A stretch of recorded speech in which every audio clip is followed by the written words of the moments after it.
Hello, नमस्कार मंडळी, कसे आहात? स्वागत आहे परत एकदा माझ्या मिनी व्लॉगमध्ये. तर आज आपण आमटीची रेसिपी बघणार आहोत किंवा फोडणीचं वरणही म्हणू शकता. तर कढईत तेल तापत ठेवायचं. तेल गरम झालं की जिरे, मोहरी, ठेचलेला लसूण, नंतर कढीपत्ता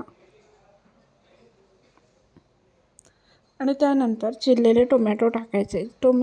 टोमॅटो शिजेपर्यंत त्याच्यात लाल तिखट, गोडा मसाला आणि मीठ टाकायचं. लाल तिखट म्हणजे बेडगी मिरची पावडर कलर येण्यासाठी. आणि त्याच्यानंतर तुम्ही जी डाळ शिजवून घेतली आहे, तुरीची डाळ किंवा तूर आणि मूग एकत्र करत असाल तर ती, आणि मग तुम्हाला जशी कन्सिस्टन्सी हवी आहे त्याप्रमाणे पाणी टाकायचं. उकळी आली की सर्व करायची. तर ही मी की रेसिपी दिली आहे, व्हिडिओमध्ये तुम्हाला डिटेलिंग दिसेलच.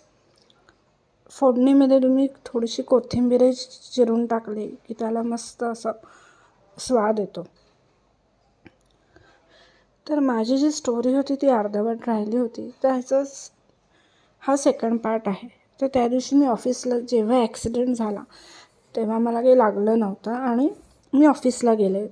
तर जो मी रूल फॉलो करते त्याप्रमाणे मी सगळं विसरून ऑफिसला गेले आणि ठरवलं की नाही, आता बास, आता काही निगेटिव्ह विचार मनात आणायचेच नाही आहेत. मी तेच सारखं जे घडत होतं माझ्याबाबत त्याबाबत मी तो विचार करत होते.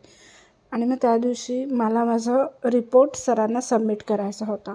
त्यामुळे मी सगळं विसरून तो रिपोर्ट सबमिट केला आणि सरांनी मला ॲप्रिसिएशन दिलं माझ्या कामाचं, की त्यांना माझं काम आवडतं आहे. आणि हीच पॉझिटिव्ह गोष्ट धरून मी सगळ्या निगेटिव्ह गोष्टी माझ्या मनातल्या पुसून टाकल्या.